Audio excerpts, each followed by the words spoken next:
모든 일을 그의 뜻의 계획대로 일하시는 이의 계획을 따라 우리가 예정을 입어 그 안에서 기업이 되었으니 이는 우리가 그리스도 안에서 전부터 바라던 그의 영광의 찬송이 되게 하려 하심이라.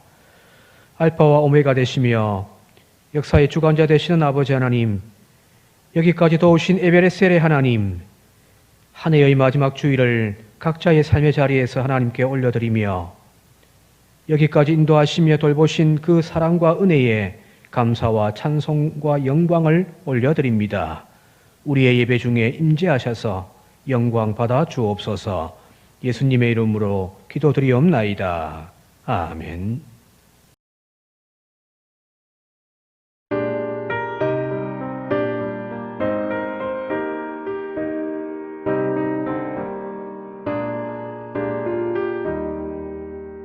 지금까지 지내온 것 주의 크신 은혜라.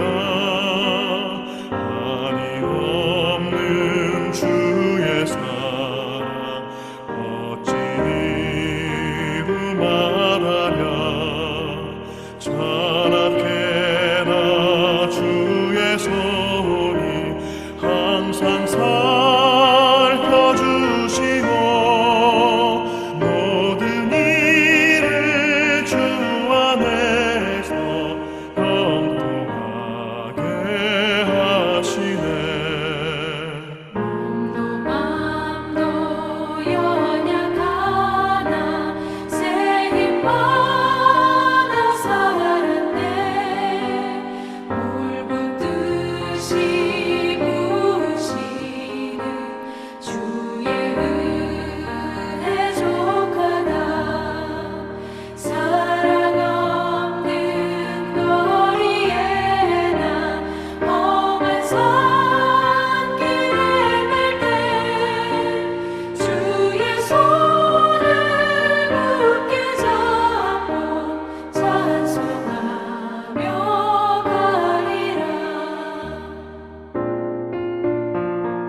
교독문 70번 이사야 42장을 함께 교독하겠습니다.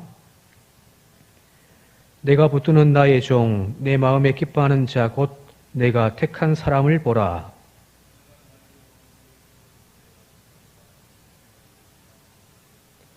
그는 외치지 아니하며 목소리를 높이지 아니하며 그 목소리를 거리에 들리게 하지 아니하며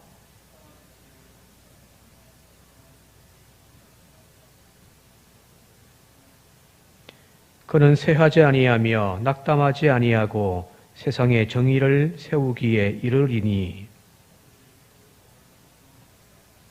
나 여호와가 의로 너를 불렀은즉 내가 내 손을 잡아 너를 보호하며 내 눈먼 자들의 눈을 밝히며 갇힌 자를 감옥에서 이끌어내며 아멘.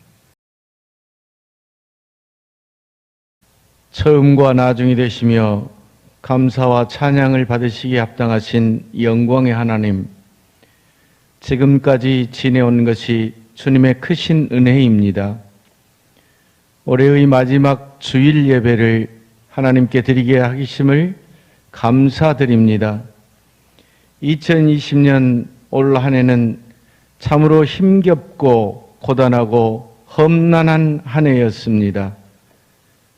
원치 않는 질병과 재해로 인해 무수한 생명이 희생되었고 모든 사람들이 각자의 자리에서 힘겨워하였습니다. 하나님께 드리는 예배조차도 비대면 온라인 예배라는 생소한 이름으로 드리게 되었으며 주님께서 명령하신 복음 사역도 제약받는 안타까운 시간들이었습니다. 아직도 끝이 보이지 않는 어둠 속에서 우리의 삶을 돌아봅니다. 주님의 자녀됨을 자랑하면서 주님의 말씀을 따르지 못하였습니다. 나의 잘못된 일들을 회개하기보다는 남의 탓으로 돌리는 한없이 나약하고 자기 중심적인 부끄러운 생활이었음을 고백합니다. 우리의 힘이 되시고 능력이신 생명의 주님, 우리의 잘못된 모든 것들을 성령께서 깨끗하게 씻어 주시어서 새롭고 얻은 옷으로 오는 새해를 맞이하게 하옵소서. 주님, 이 시간 산정교회의 모든 성도들을 위하여 기도합니다. 세상 일이 힘들어도 낭망하거나 좌절하지 않게 하시고 주님을 바라보면서 새 힘을 얻는 성도들이 되게 하옵소서. 어떠한 환경에서도 믿음이 흔들려 실족하지 않게 하시고 굳건한 믿음의 반석 위에 서 있는 주님의 귀한 자녀들이 되게 하옵소서.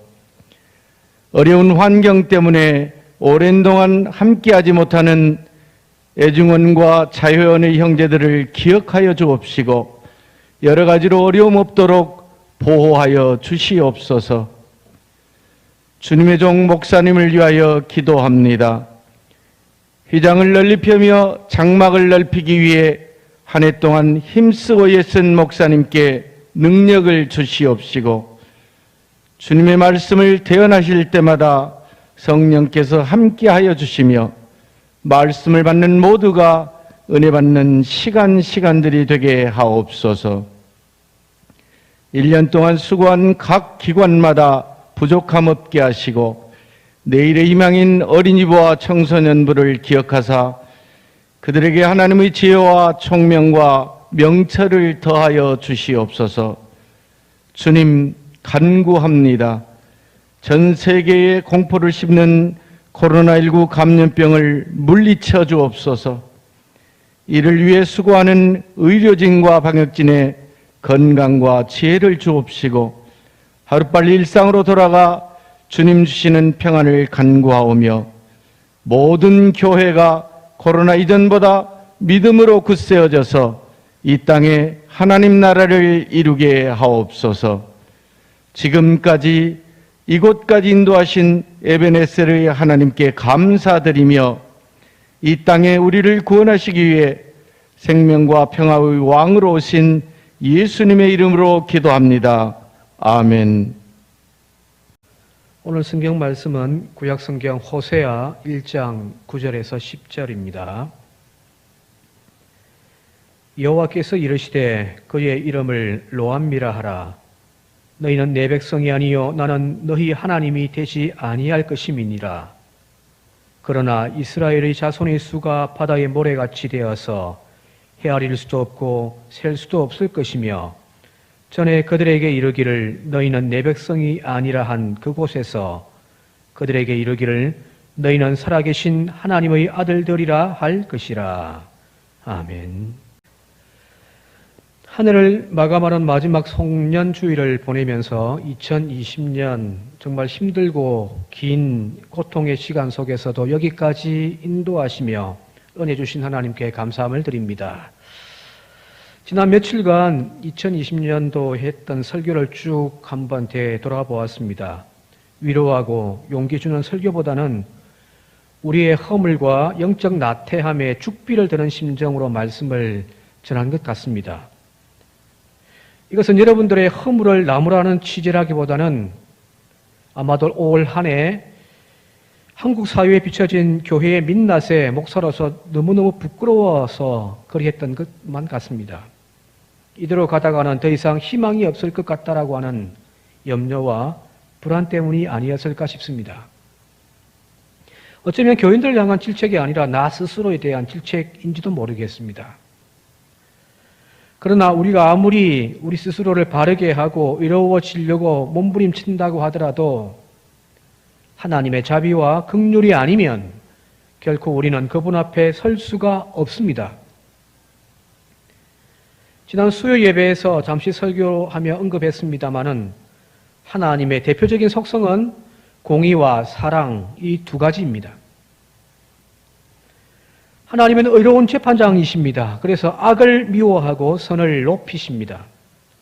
불의한 자와 악인들에게는 심판을, 선한 자에게는 복을 내리시는 것이 하나님의 공의로운 속성입니다.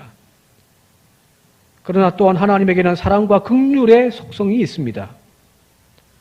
마치 부모가 아이의 잘못에 대하여 매를 들어 훈계하지만 그 맞는 아이보다 때리는 부모의 손이 더 아픈 법 아니겠습니까?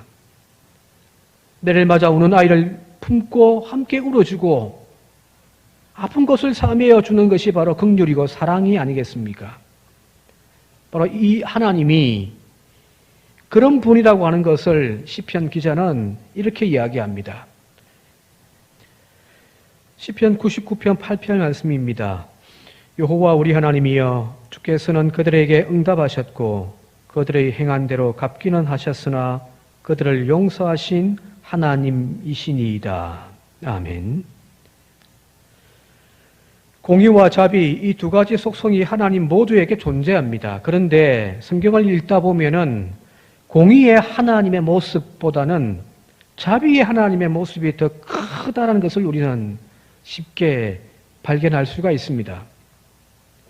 만약 하나님의 속성 중에 공의로움이 더 우세하고 크다면 우리는 하나님 앞에 떳떳하게 설 사람은 아무도 없을 겁니다. 로마서를 인용하자면 의는 없나니 하나도 없습니다.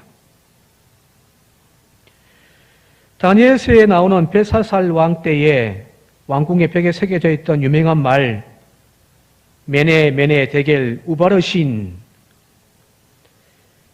여기 메네는 세다 혹은 개수하다라고 하는 뜻이고 여기 데겔은 저울을 달아서 부족함이 있다라고 하는 뜻입니다.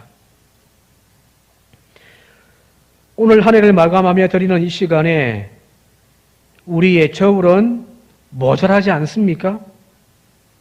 특별히 올해처럼 코로나로 인해 모든 것이 멈춰져 버려서 아무것도 할 수 없었던 우리의 믿음의 저울은 지금 비어있지는 않습니까? 그러나 우리가 하나님의 자녀로 여전히 주님 앞에 서일 수 있는 이유는 하나님의 공의의 기준에 한참 미치지 못하는 낙제점일지라도 하나님의 긍휼과 자비로 인하여 우리를 여전히 붙잡고 계시기 때문입니다. 즉 하나님의 자비가 하나님의 공의보다 더 크기 때문에 우리는 하나님의 용서와 자비 앞에 지금도 이 시간 의롭다고 인정받으며 하나님의 예배 자리에 나와 있는 줄 믿습니다. 우리의 믿음의 선한 행위로 의롭다 인정받는 것이 결코 아닙니다. 단지 우리를 긍휼히 여겨주시는 하나님의 은혜만 있을 뿐입니다. 바로 이러한 내용을 담고 있는 책이 오늘 읽은 구약성경의 호세아서 전체입니다. 호세아서에 따르면 하나님은 이스라엘 백성들을 향하여 로암미라고 호칭하면서 이렇게 이야기합니다. 9절입니다. 너희는 내 백성이 아니요 나는 너희 하나님이 되지 아니할 것이다 라고 선언하고 있습니다. 이것은 이스라엘이 여호와를 떠나서 크게 음란했기 때문입니다. 그래서 호세아를 처음 하나님이 부르셨을 때 이렇게 말씀하십니다. 너는 가서 음란한 여자를 맞이하여 음란한 자식을 낳으라. 이 나라가 여호와를 떠나 크게 음란함이니라. 하나님의 백성이 하나님을 버리고 다른 신들과 세상을 섬기는 타락의 지경의 결과입니다. 그런데 놀라운 것은 바로 이 9절 다음 절에 나오는 10절에는 하나님께서 너희는 내 백성이라 한 걸음 더 나아가 너희는 내 아들들이라고 말씀하고 계십니다. 10절 말씀을 함께 봉독하겠습니다. 그러나 이스라엘 자손의 수가 바다의 모래같이 되어서 헤아릴 수 없고 셀 수도 없을 것이며 전에 그들에게 이르기를 너희는 내 백성이 아니라 한 그곳에서 그들에게 이르기를 너희는 살아계신 하나님의 아들들이라 할 것이라. 도대체 어느 것이 하나님의 마음일까요?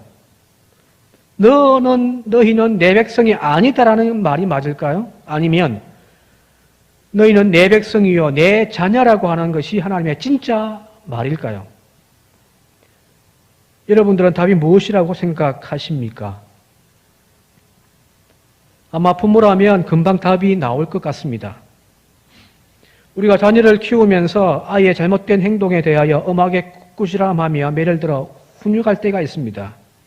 그러나 그 훈육이 끝나고 난 다음에 다시 부모와 자식의 관계로 돌아가지 않습니까? 잘못에 대한 징계와 훈계보다 더 큰 것은 바로 부모와 자녀라고 하는 이 사랑으로 연결되어 있는 관계입니다. 아무리 못나고 아무리 악한 자식이라 할지라도 부모에게는 그냥 자식일 뿐입니다. 호세아를 통해 들려주는 이스라엘을 향한 하나님의 말씀이 어찌 보면 마치 손바닥 뒤집는 듯한 종잡을 수 없는 하나님의 모습처럼 보여지기도 하겠지만 그것은 변덕스러움이 아니라 하나님의 본심이 무엇인지를 정확하게 보여주는 구절이라고 할 수가 있습니다. 우리가 아무리 용서받지 못할 죄인이라 할지라도 즉 하나님이 너는 내 백성이 아니다라고 하는 말을 들을 지경에 타락한 영적인 상태라 할지라도 여전히 하나님은 우리를 향하여 너는 내 아들이며 너는 내 딸이라고 말씀하고 있습니다. 여기 나와 있는 호세아 6장 1절 말씀 함께 읽겠습니다. 오라 우리가 여호와께로 돌아가자. 여호와께서 우리를 찢으셨으나 도로 낫게 하실 것이요 우리를 치셨으나 싸매며 주실 것임이라. 아멘. 이것이 바로 하나님의 진짜 마음입니다.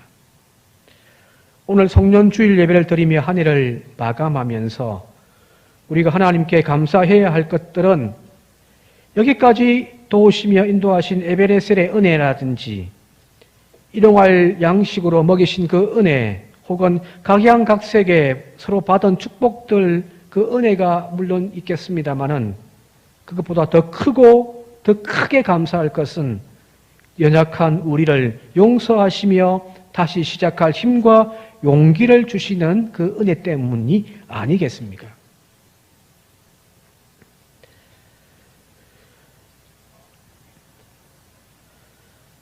하나님께서 우리를 그렇게 대하여 주시고 여겨주신다면 우리도 우리 스스로를 그렇게 대하며 스스로를 용서하고 가야 하지 않겠습니까? 주님께서 가르쳐 주신 기도, 즉 주기도문 중에 이런 구절이 있습니다.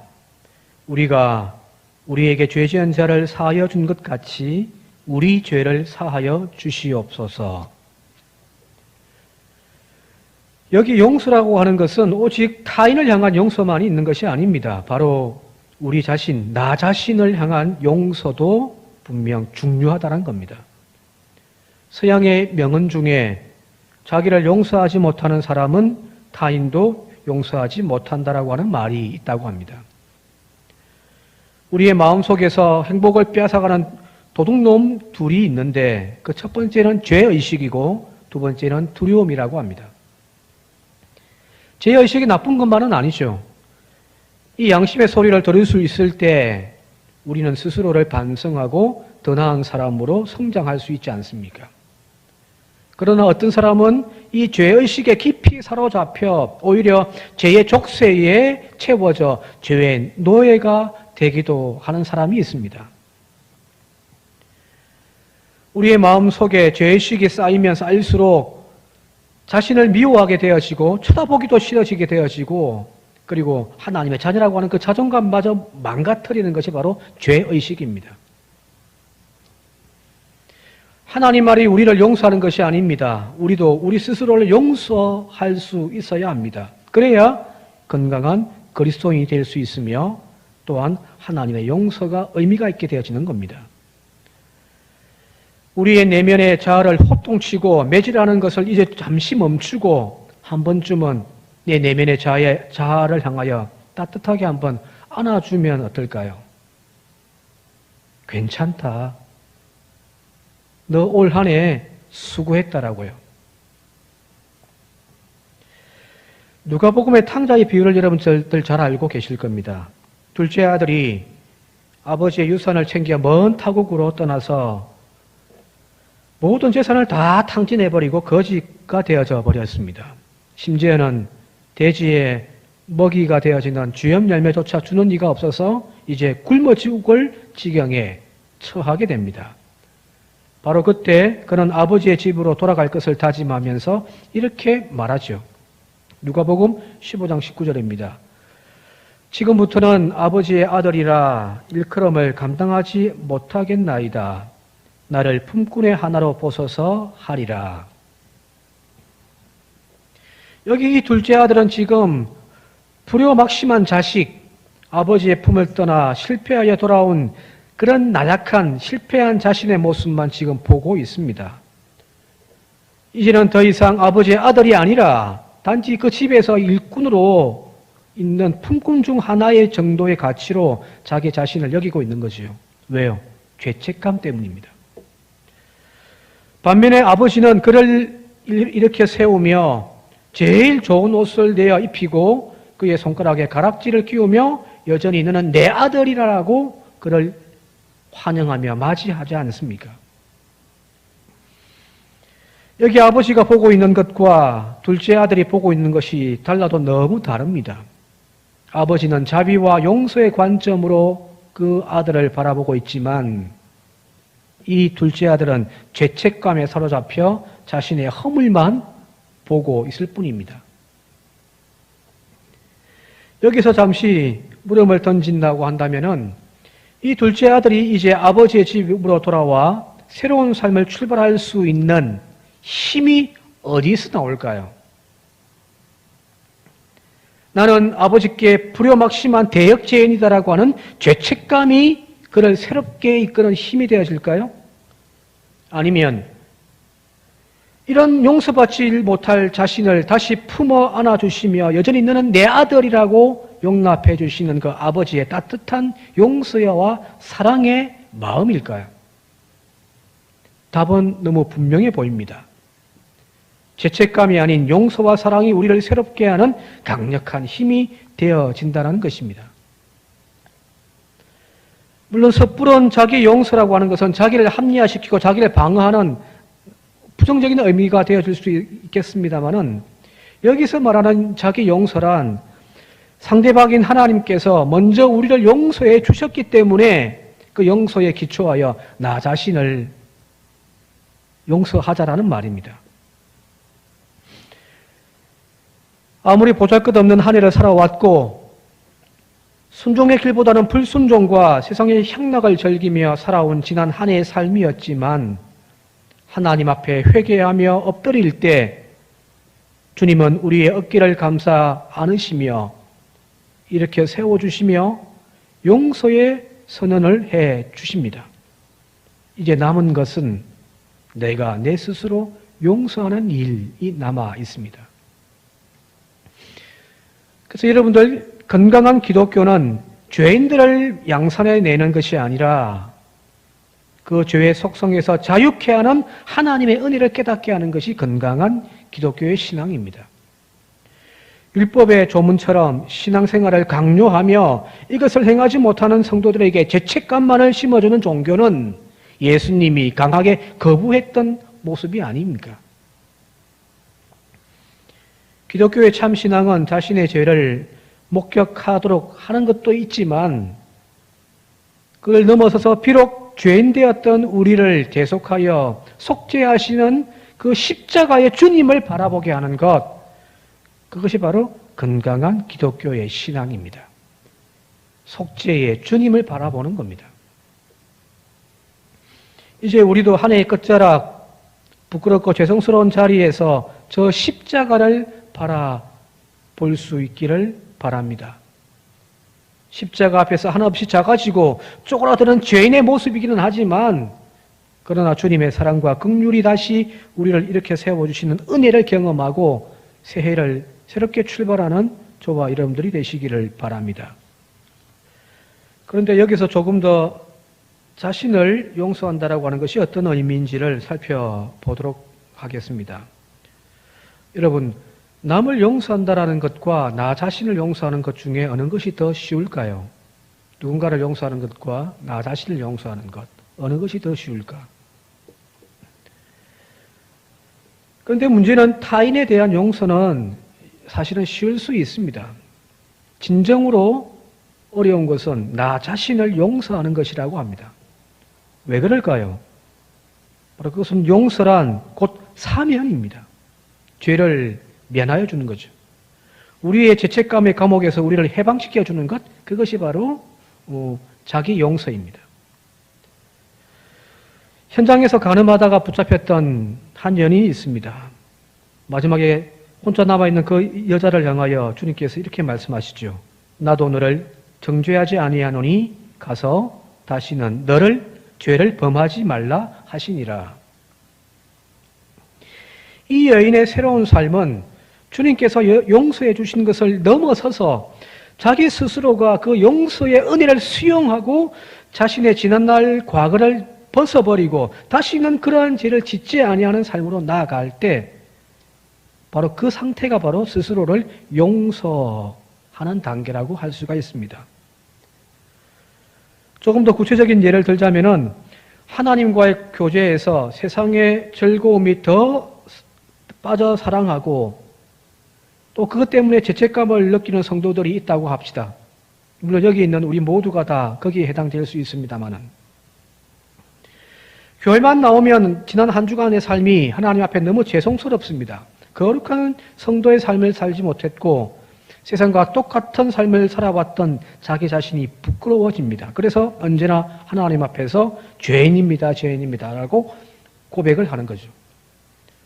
그런데 하나님의 용서를 확인하고 이제 자신의 나약함과 영적인 게으름을 진정으로 용서하는 단계에서 어떤 일이 발생하느냐 하면 이 죄의 감옥에서 우리의 자아가 해방되어져야 하는 겁니다. 이제 어제까지의 죄의 감옥의 생활이 아니라 새로운 세계로 출소하여 나아가야 되는 겁니다. 그것이 진정한 자기 용서의 차원이라고 할 수가 있습니다. 그런데 문제는 그것이 쉽지가 않다는 겁니다. 우리가 죄라고 느끼고 고백하는 그 반복적인 삶이 사실은 우리에게 너무너무 익숙해 있기 때문입니다. 이 포로되어져 있는 자아를 해방시켜 은혜의 세상으로 나가도록 하지 못하면 우리는 용서란 아무 의미 없는 효력도 없는 그런 삶을 살아가는 거죠.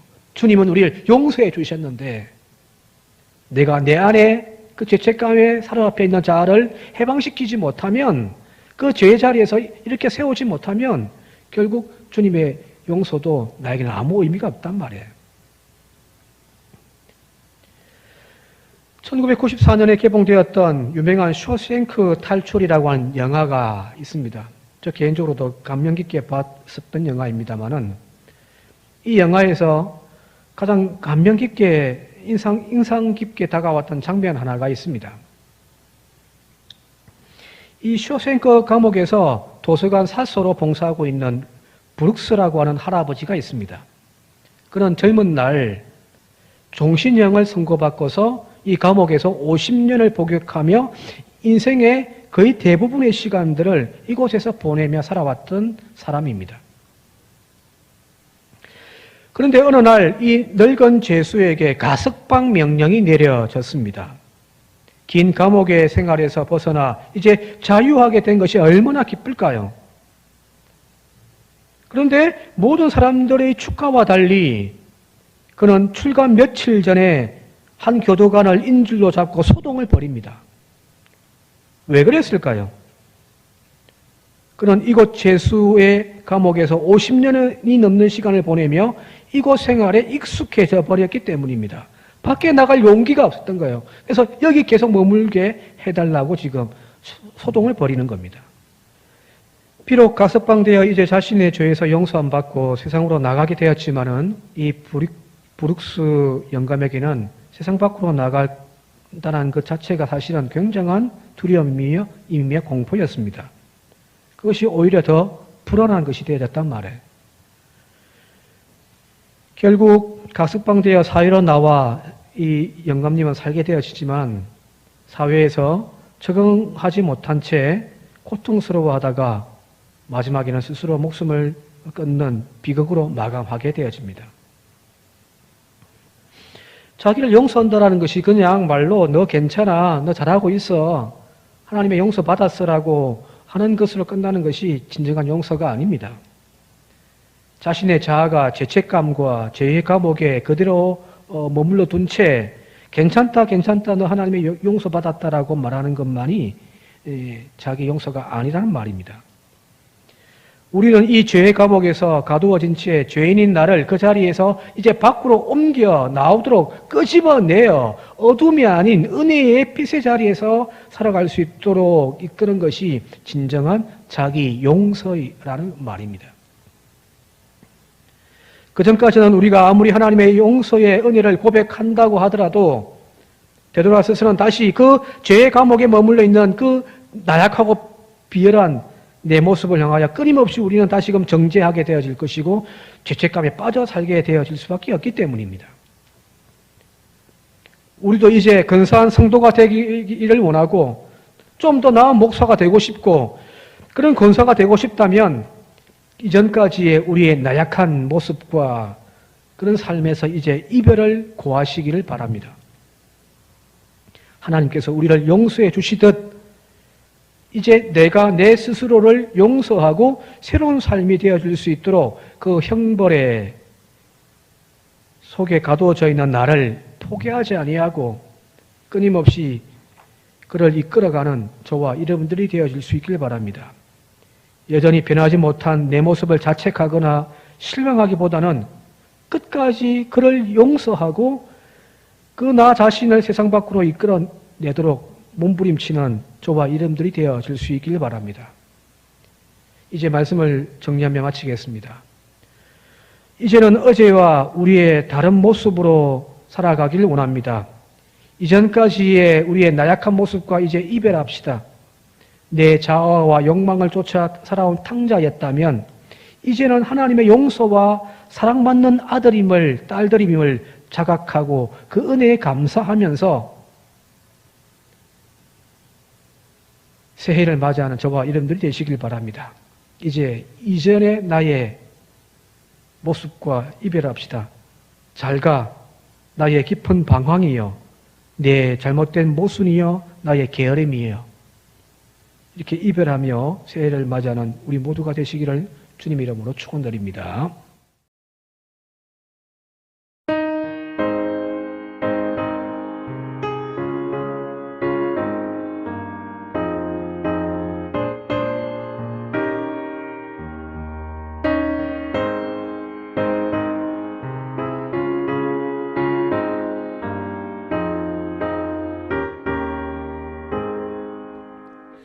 나 주를 멀리 떠났다 이제 옵니다. 나 죄의 길에 시달려 주여 옵니다. 나 이제 왔으니 내 집을 찾아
교회 소식입니다.